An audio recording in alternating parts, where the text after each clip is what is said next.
Iman Brivanlou, before we talk about some of your favorite names in the TCW High Dividend Equities Fund, I want to get your view on the Homebuilder sector. You're very bullish on it. We've seen some great numbers. I want to find out what's driving it and how long it can continue. Absolutely. So what makes us bullish on the home building sector is we think that there's going to be a leg of the normalization of household formation. So household formation actually took a dive following the Great Recession here in 2008. And we think that part of that was driven by the fact that the young cohort, these are people aged 19 to 30, 35 years old, were reluctant to kind of really get back into the market and purchase homes. Now, this fraction actually comprises a significant fraction of the overall entry-level buyers. And we think that as they took a hit to the psyche, kind of watching what happened to their parents' homes and to the value of homes in general, this segment has really pulled back. Now, recently, we're beginning to see that that segment is, again, moving back into the market, and we think that's going to drive demand. Now, at the same time, you're going to have credit becoming more available for this cohort, and we think that's going to provide a significant tailwind going forward for the sector. Well, one stock you like in the home building sector is MDC Holdings. It's up over 12% year to date, pays a nice dividend, over 3%, which puts it nicely in your fund. Can you talk about this one? I think they're the Richmond American brand, right? That's correct. This is a home builder that's based out of Denver.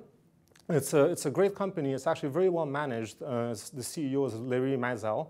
And Larry is actually reputed of being very conservative within this space. He saw the downturn, signs of the downturn occurring early, took his foot off the accelerator pedal, and began accumulating cash. And as a result, actually the company weathered through the downturn much better than his peers.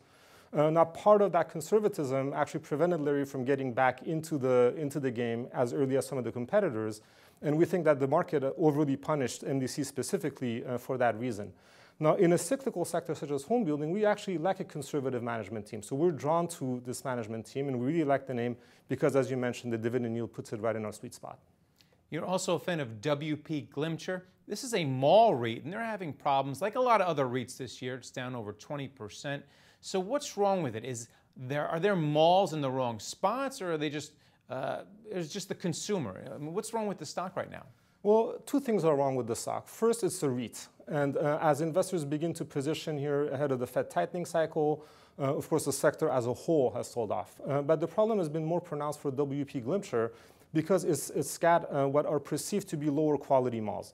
So this is a company that was spun out of Simon Property Group, of course, the big behemoth, the highest quality player in the sector.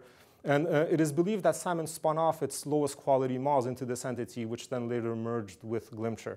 Now, we have actually done extensive work on the quality of these assets. We've taken a look, and we think that the current valuations embed a much steeper discount than is warranted by the quality of the assets.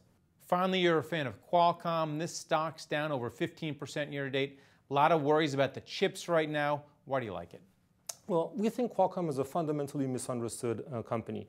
For one thing, it's got an excellent management team. We think it's actually comprised of two different businesses. You have a basically commodity chip manufacturing business, which is facing some competitive pressures and negative pricing dynamics. But more importantly, you have a very high quality royalty business. And it is our viewpoint, based on our analysis, that current valuation embeds only the value of that royalty business plus the company's cash. So we view any recovery or turnaround in the chip business as potential upside for the company. All right, well, thanks a lot, Iman. And thank you for watching The Street.